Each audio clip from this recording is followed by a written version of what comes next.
పైన కూర్చున్నాడు. భారత్ మాతాకి, భారత్ మాతాకి జామ్. వీళ్ళు కూడా అన్నారు మీతో పాటు, అందుకే మీకు గట్టి అనిపించింది. సరే ఇప్పుడు మీరు గట్టిగా ఇట్లా కూడా ఇజ్జత అవుతుంది, మళ్ళీ గట్టి అంటారు కదా, దాన్ని మీరు కూడా సపోర్ట్ చేయాలి కొంచెం. గట్టిగా అనాలి, రెండు చేతులు పైకి. భారత్ మాతాకి. Super super super super.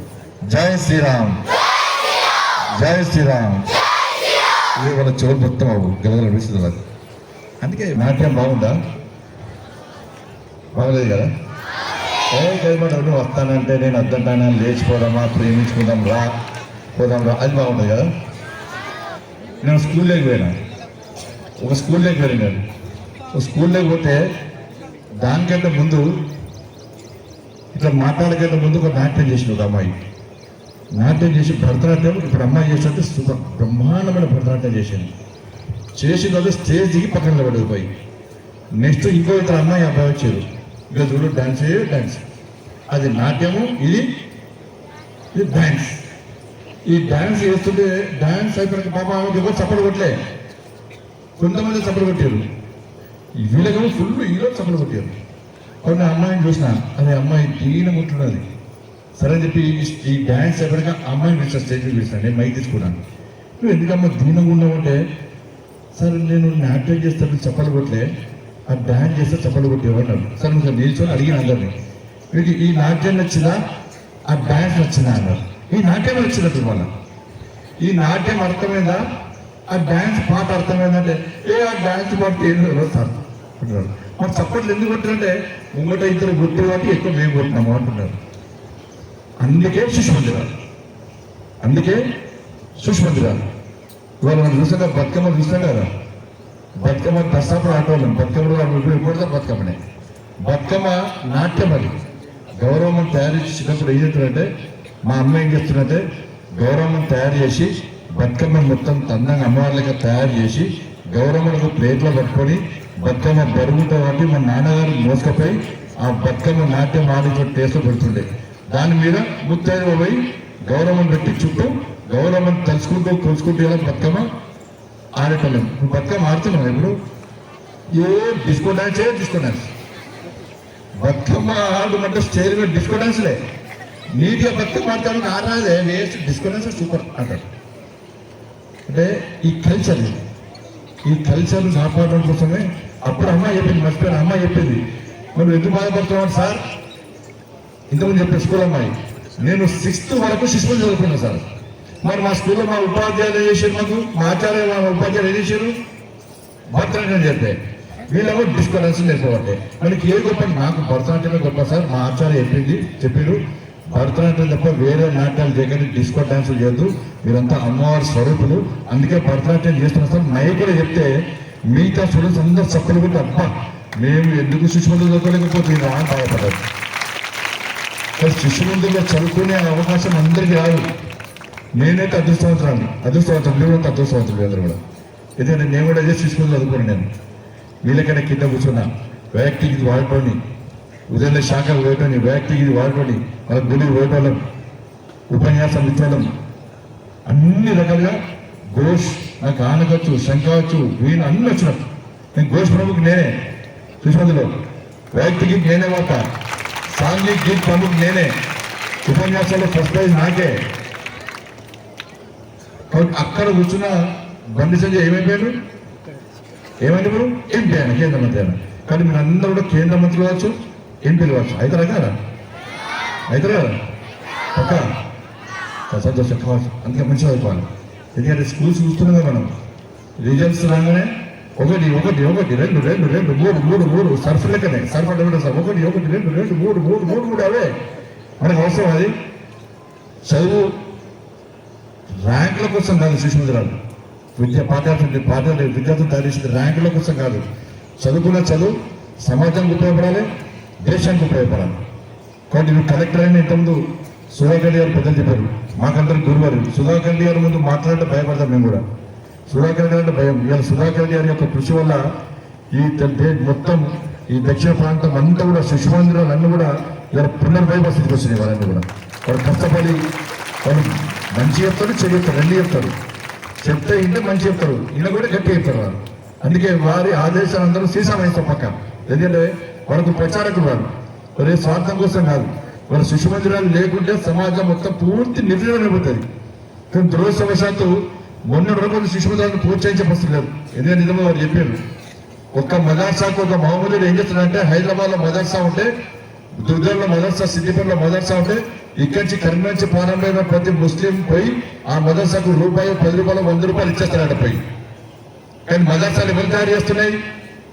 ఎవరు తయారు? దేశంలో ప్రపంచంలో ఎక్కడ బాంబు అంటున్నా కూడా నువ్వు ఎక్కడ నేర్చుకున్నావా, ఎక్కడ నేర్చుకున్నావు అంటే మదర్సాలో నేర్చుకున్నాడు.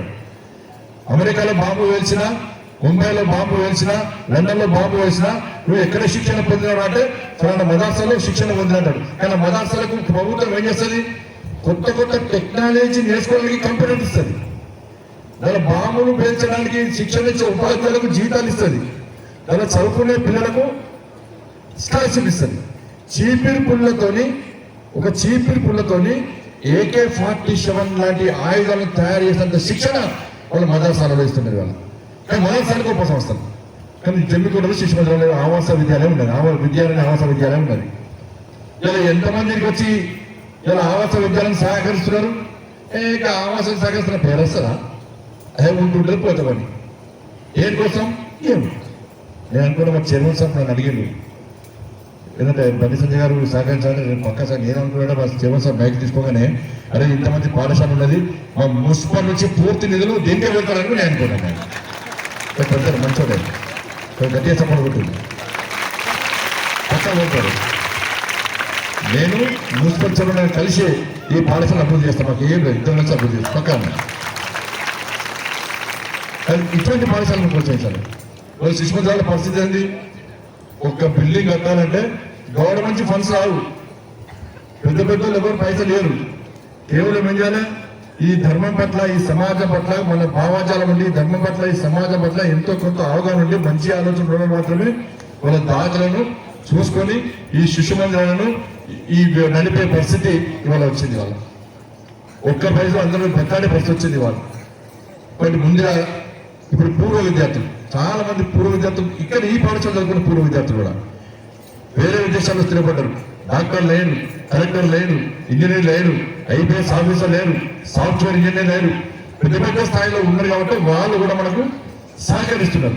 వాళ్ళ సహకారం వల్లనే ఇవాళ మనం భవనాలు నిర్మించుకునే ప్రయత్నం చేస్తున్నాం. 20 ఎకరాల స్థలం ఉన్నప్పుడు కూడా భవనాలు నిర్మించుకోవాలంటే పరిస్థితి మంచిలేదు, ఆర్థిక పరిస్థితులు ఉన్నాయి. మనకి విదేశాల నుంచి పైసలు రావు, ఇక్కడ ఉన్న పైసలు లేరు, నాకెందుకు అనుకుంటారు. కానీ ఈ మధ్య కాంపిటీషన్ స్టార్ట్ అయింది. ఈ మధ్య నాకు ఇదే పదాచారం నేనే 2 సార్లు ఫోన్ చేసినాను. ఆ కొరుట్లకెళ్ళి ఫోన్ వచ్చాయి, 3-4 ఫోన్ వచ్చాయి, కొరుట్ల సిరిసిల్లకెళ్ళి ఫోన్ వచ్చినాయి. సార్ ఇంకా జమ్మిగూడలో విద్యాలయం, ఆవాస విద్యాలయంలో మా పిల్లలకి అడ్మిషన్ కావాల్సింటే నేనే ఫోన్ చేసి నేనే పేరు చేసినాను. అంత కాంపిటీషన్ అది. ఈ పాఠశాల చదువుకోవడానికి చాలా మంది ఫోన్ చేస్తున్నారు, అంత కాంపిటీషన్ ఉంది. ఇప్పుడు మేము చదువుకునే సమయంలో కూడా శిశు మందిర్లో అడ్మిషన్ రావాలంటే గగనం. ఎంట్రన్స్ టెస్ట్ పెడుతుంటే దానిలో హైయెస్ట్ మార్క్స్ వస్తేనే వాళ్ళ అడ్మిషన్ దొరుకుతుండే. శిశు మందిర్లో చదువుకోవాలంటే మామూలు విషయం కాదు. నేను బయట పోతుంటా, నేను పాదయాత్ర చేస్తున్నప్పుడు అన్ని శిశు మందిర్లు పోయాను. పోతే వాళ్ళు నేను గల్లా చేసుకొని చెప్తా బయట. ఇప్పుడు చాలా మంది అంటారు బండి సంజయ్ ఇంకో అంతో హిందుత్వం గురించి మాట్లాడతాడు, దేశం గురించి మాట్లాడతాడు, ఆయన శిశు మందిర్ స్టూడెంట్ సార్ అంటారు. ఆయన శిశు మందిర్ స్టూడెంట్ సార్ అందుకే మాట్లాడతారు అంటారు. కాబట్టి రేపు మీరు పెద్దగా అయిన తర్వాత ఇప్పుడు మీకు ఏర్పడేది మేము ఏదో స్కూల్లో శిశు మందిర్ చదువుకుంటున్నాం అనుకుంటారు. కానీ మీకు పెద్దగా నాకు ఏమిటో తెలుసా? మీరు స్కూల్ రోడ్డు మీద పోతుంటే మీ నాన్న పేరు ఏం పేరు అంటే ఫలానా పేరు, నీ పేరు ఏం పేరు, ఏదో చదువుకున్నావు, శిశు మందిర్ అయితే సెల్ఫీ దిగుతుంటారు మీకు. అప్పుడు సెల్ఫీకి ఎక్కువైతే ఇంకా శిశు మందిర్ చదువుకునే పిల్లలతో అంతా సెల్ఫీ దిగుతారు, గ్యారెంటీ పక్కన దిగుతారు. మీరు పెద్ద పెద్దలు సెల్ఫీ దిగుతారు కదా. వీరంతా కూడా సమాజానికి ఉపయోగపడే విద్యార్థులు అందరూ కూడా మీ అవసరం సమాజానికి ఉండేది. వాళ్ళు కార్పొరేట్ విద్యా సంస్థలు, అన్ని విద్యా సంస్థలు 2-3 విద్యా సంస్థలు ఉండేవాళ్ళు. వాళ్ళు ర్యాంకులో కొండేవాళ్ళు. కానీ వాటిలో పోటీ పడే అవసరం మనకు లేదు. వాళ్ళు మనతో పోటీ పడుతున్నారు. మనం వాళ్ళతో పోటీ పడుతున్నాం, వాళ్ళు మనతో పోటీ పడుతున్నారు.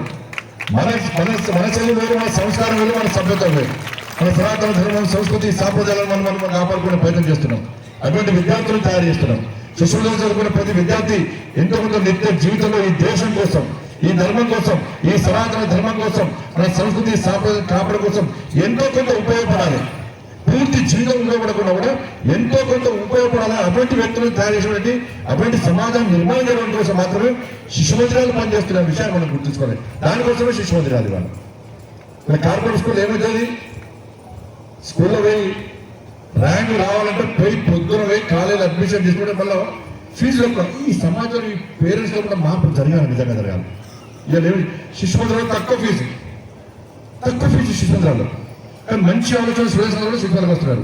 ఇలా ఉపాధ్యాయులు కూడా, ఆచార్యులు కూడా తక్కువ కేవలం కుటుంబ పోషణ కోసం ఉపాధ్యాయ వృత్తి చేస్తున్నప్పుడు కూడా వాళ్ళ లోపల ఆలోచన మాకు ఫీజు ముఖ్యం కాదు. ఇలా శిశు మందిరంలో విద్య నేర్పించడం అదృష్టం, కానీ మేము నేర్పించడం విద్య నేర్చుకునే పిల్లలు సమాజానికి దేశానికి ఉపయోగపడే విద్యార్థులను తయారు చేయడం కోసం మాత్రమే ఈ ఉపాధ్యాయ వృత్తిలో ఇదే శిశు మందిర పాఠశాలలో పనిచేస్తున్న తృప్తి ఇలా ఉపాధ్యాయులు పడుతుంది వాళ్ళ పని. కానీ కార్పొరేట్స్ కూడా లేదన్నా ఇలా ఫీజులు ఎక్కువ. ఇవాళ బట్టల షాప్ పోతాం కదా, ఫుట్పాత్ మీద గదే పని అంటాడు, గదే టీషర్ట్ అంటాడు. ఇలా 10 రూపాయలు కూడా కొన్నాం మనం. అదే లైట్ పెద్ద పెద్ద లైట్ వేసి మంచిగా మెరిపిస్తాడు, పెద్ద పెద్ద అద్దాల మీద మెరిపిస్తాడు. 100 రూపాయలు అదే ఉంటుంది టీషర్ట్. అదే టీషర్ట్ ఫుట్పాత్ మీద 10 రూపాయలు కొన్నాం మనం.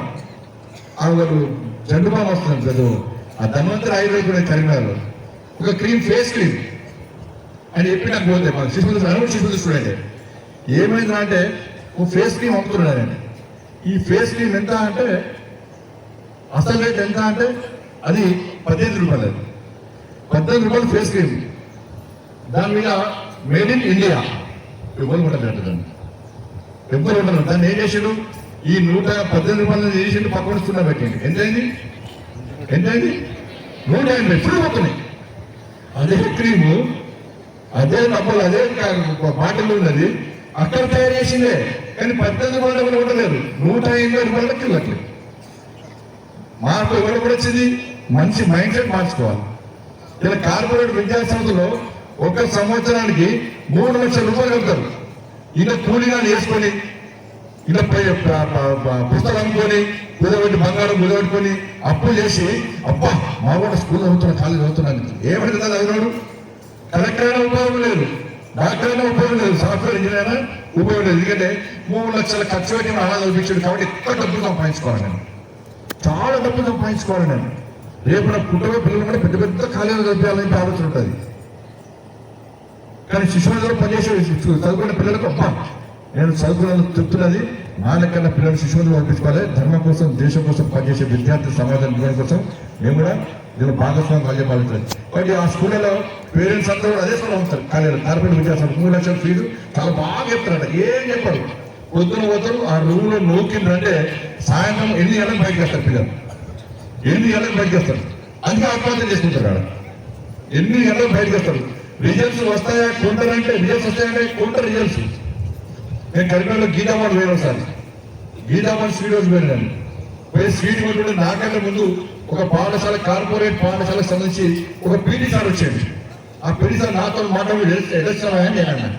అంటే లేదు సార్ స్వీట్ కొట్టుకుంటా సార్, స్వీట్ ప్యాకెట్ సార్ అన్నాడు. చేతులు ఏంటి అంటే క్రాకర్ సార్, పతాకర్ సార్ అన్నాడు. దేనికి అన్న సార్ ఎల్లుండి రిజల్ట్స్ వస్తున్నాయి, 10th రిజల్ట్స్, మాకు 6th ర్యాంక్ వస్తుంది. ఎల్లుండి రిజల్ట్స్ వస్తున్నాయి, మా స్కూల్కు 6th ర్యాంక్ వస్తుంది. ఎల్లుండి రిజల్ట్స్ వస్తే 6th ర్యాంక్ వస్తుంది, ముందే తెలుసు నీకు. నేను టేప్ మార్చకుండా రిజల్ట్స్ చూస్తే 6th ర్యాంక్ నిజంగా వచ్చింది. నాకు ఎట్లా వచ్చింది, కొన్నారు ర్యాంక్ కొన్నారు. కానీ అప్పుడే కరీంనగర్ శిశువులకు 5th ర్యాంక్ వచ్చింది. 5th ర్యాంక్ వచ్చింది కరీంనగర్ శిశువులకు. శిశువులకు విద్యార్థులు ర్యాలీలు చేయలే, తపాసులు వేచలే, ర్యాంకులు కొనలే. కానీ ఈ ర్యాంక్ ఇంపార్టెంటా, ఆ ర్యాంక్ ఇంపార్టెంటా? ఈ ర్యాంక్ వచ్చిన విద్యార్థులు ఉపయోగపడతారా, ఆ ర్యాంక్ వచ్చిన విద్యార్థులు ఉపయోగపడతారా? ఆ విద్యార్థి తెలుసు, బా నా కోసం మా పాఠశాల ఏమంటే 6వ ర్యాంకు కొన్నాయి అంటారు. కానీ 5వ తరగతి 5వ ర్యాంక్ వచ్చిన విద్యార్థి స్టూడెంట్ బా నేను కష్టపడి నా శిశు మందిర్ పాఠశాలలో నా విద్య, నా ఉపాధ్యాయులు చెప్పిన చదువులు చదువుకొని నేను 5th ర్యాంక్ కష్టపడొచ్చిన, నేను సమాజానికి ఉపయోగపడాలని చెప్పి ఆలోచన వస్తుంది. ఇది ఇతర పాఠశాలకు, మన పాఠశాలకు దురదృష్టవశాత్తు వాళ్ళకే ప్రోత్సాహం ఎక్కువైతుంది వాళ్ళు. కానీ ఈ మధ్యలో మొత్తం దేశవ్యాప్తంగా కూడా దాదాపు 24,000 పాఠశాలలు ఉన్నాయి. ఇవాళ ఈ తెలంగాణ రాష్ట్రంలో 170 పాఠశాలలు ఉన్నాయంటే మామూలు విషయం కాదు. వాళ్ళు ఇన్ని పాఠశాలను మేనేజ్ మనం ఏ ప్రభుత్వం నుంచి పైసలు రావు. ప్రభుత్వం పైసలు ఇక్కడ చెరువు పంటలు సహకరిస్తే వాళ్ళు ధైర్యం వస్తే మన పాఠశాలలు నడుస్తున్నాయి. పాపం జమ్మిగుడ్డ ఇట్లా అంటారు కూడా. అసలు జమ్మిగుడ్డ చాలా పెద్ద పెద్ద స్టేట్ ఉంటారు అందరూ కూడా. అందరూ సహకరిస్తారు. ఇప్పుడు ఇక అందరూ నాకు చాలా మంది ఫోన్ చేసి అన్న నెక్స్ట్ ఆవాస విద్యాలయానికి కంపల్సరీ సహకరించుడే. అసలు జమ్మిగుడ్డలో ఆవాస విద్యాలయ సంగతిని చూస్తాం. మొత్తం పెద్ద ఎత్తున తీసుకొస్తాం. ఎక్కడ ఈ నారాయణ చైతన్య ఈక ఇది అది ఇది అన్ని వేకాలే. అసలు జమ్మిగుడ్డనే టాప్ అడిగా చూద్దాం ఎంత చేస్తాం. ఎంతమంది సరి చేస్తాం. చాలా మంది అంటే పెద్ద బట్టలు ఎక్కువ ఉంటుంది. తెల్లబట్టలు బాగా పడుతున్నాయి కదా. తెల్లబట్టలు పైసలు బాగా పడుతున్నాయి కదా. అంటే మీరు అందరూ రావడానికి కారణం కూడా ఇలా సహకరించాలని వచ్చిన వాళ్ళందరూ కూడా వాస్తవాన్ని అంతేనా కదా. కాబట్టి మనము మన పాఠశాలలో అందుకే శిశుమందిర్లో చాలా మంది చదువుకోవాలనుకుంటారు. ఆ అదృష్టం రాదు వరకు. మన శిశుమందిర్ పాఠశాలలో చదువుకోవడమే మన అదృష్టం. మనం ఏ మతం గురించి మాట్లాడడం మీద మన ధర్మం గురించి మాట్లాడతాం. ఇలా కొన్ని పాఠశాలలు ఏం చేస్తున్నాయి, మీ దేవుడు లేడు, మా దేవుడు ఉన్నాడు, మా మతం మార్చండి, అందుకే మా స్కూల్ అడ్మిషన్ ఇస్తామంటారు. ఇలా చాలా మంది అంటారు దేవుడు ఒక్కడే. నేను కూర్చుంటారు దేవుడు ఒక్కడే కూర్చుంటారు. దేవుడు ఒక్కడే, అల్లా ఒకడే, రాముడు ఒకడే, ఇంకోరు క్రీస్తు ఒకడే. వాళ్ళ మానవతో కలిసే భిన్న మన 10 నిమిషాలు ఒప్పుకుంటాం. సార్ మీ దేవుడు ఒక్కడే. దేవుడు చూసారు ఎవరైనా చూసారా? కానీ దేవుడు విశ్వాసం నమ్మకం అనుకుంది ఉందా లేదా? ఇప్పుడు అమ్మవారి నాట్యం చూసారు కదా. అమ్మవారి తన చేసిన అమ్మవారి నాట్యం దేవుడు విశ్వాసం నమ్మకం అనుకున్నది. అవును కదా. మీకు అంతేందుకు జీడిగింజ ఉంటుంది. జీడిగింజ చిన్నప్పుడు మా అమ్మ జిస్టి జీడిగింజ నింపుతుండే ఇట్లా రెండు గిన్నె చెప్పి ఆపుతుండే. జీడిగింజను వట్టి కాలవది స్మెల్ రాదు. పోయి ప్రయత్నం చేయదు, స్మెల్ రాదు. కానీ నిజంగా జిస్టి తగ్గితే కాల్స్తే స్మెల్ వస్తుంది. ఈ జీడిగింజ నువ్వు కనిపెట్టిన వాళ్ళు ఏం కనిపెట్టినా ఎవరు కనిపెట్టి కనిపెట్టలేదు. కనిపెట్టు కానీ దేవుడు ఒకడే. దేవుడు విశ్వాసంలో పడినది, ఆ నమ్మకంలో పడినది. ఇవాళ నేనేమంటున్నా అంటే మరి దేవుడు ఒక్కడైనప్పుడు దేవుడు దైవ నిర్ణయం ఉంటాం. మనం దేవుడు నిర్ణయం చేసాడు. నువ్వు హిందువుగా ఉంటు దైవ నిర్ణయం, నువ్వు హిందువుగా ఉంటు దైవ నిర్ణయం.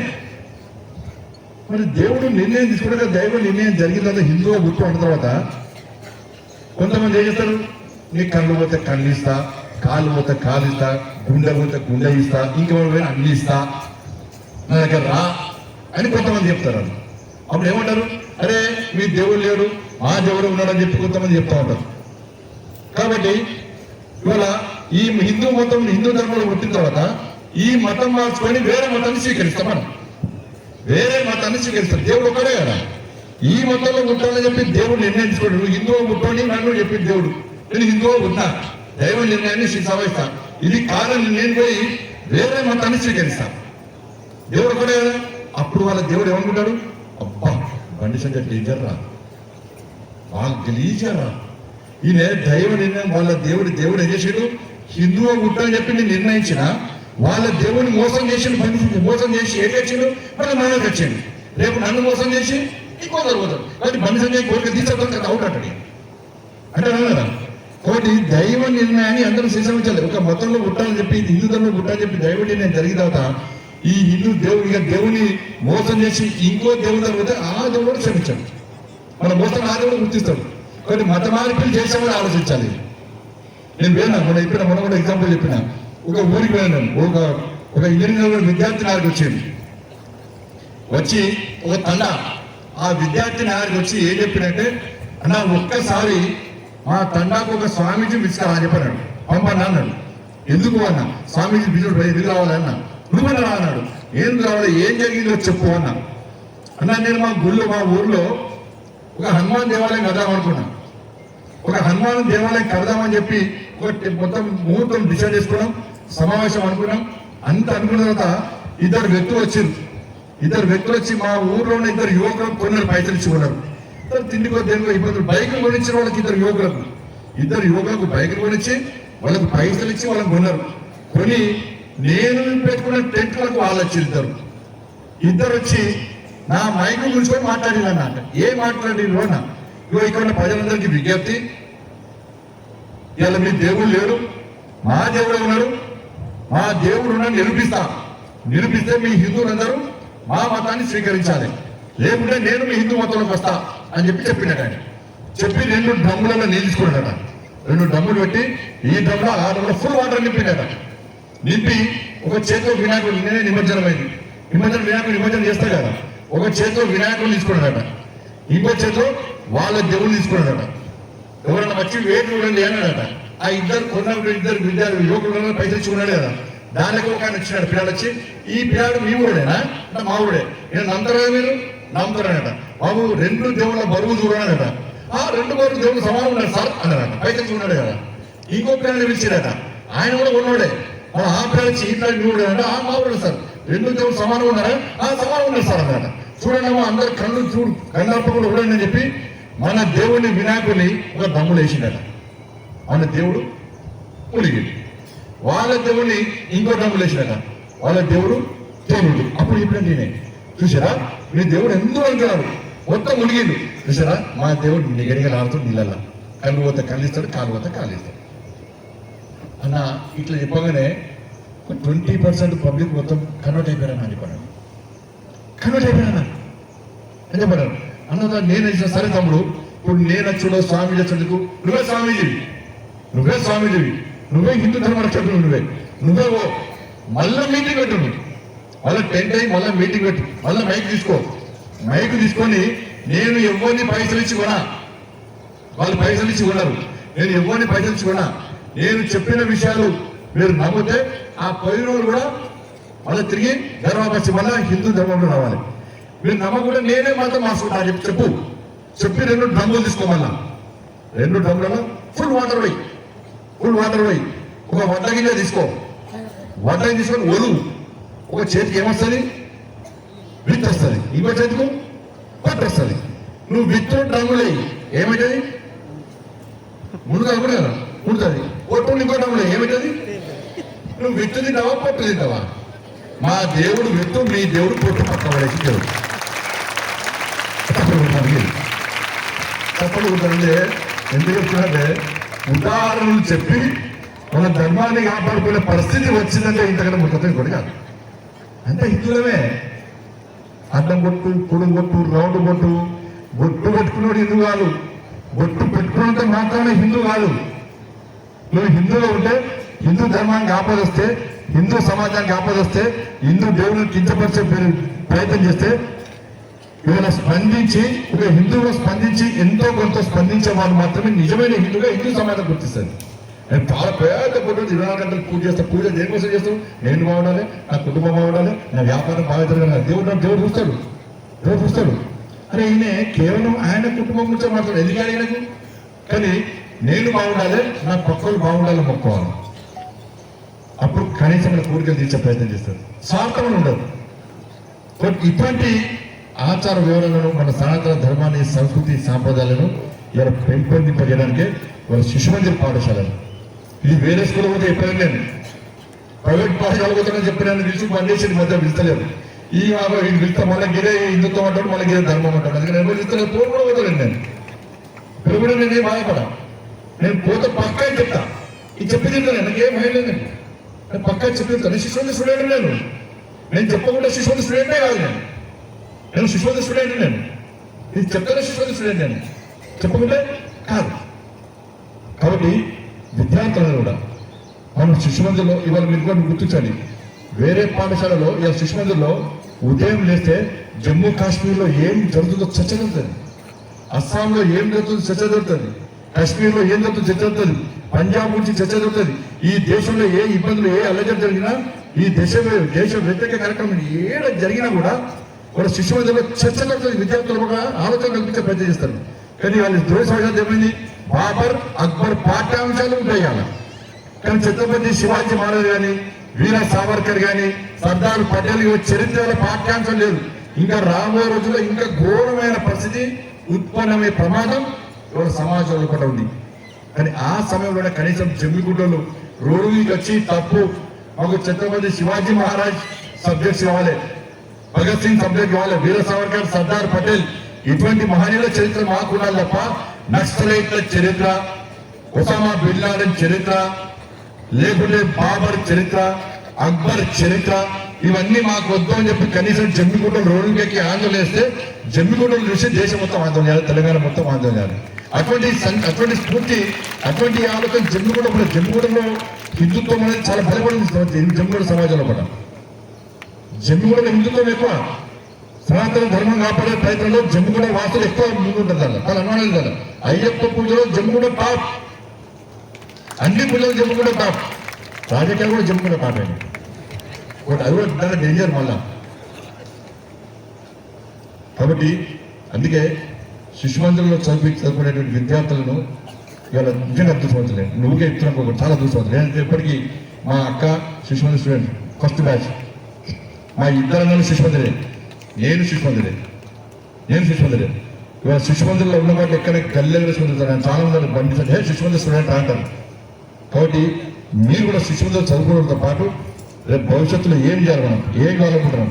ఇంత కలెక్టర్ కావాల్సిందే ఇబ్బంది, కానీ కలెక్టర్ అయినాక నా శిశుమందిర ప్రకాశాలకు సేవ చేస్తా.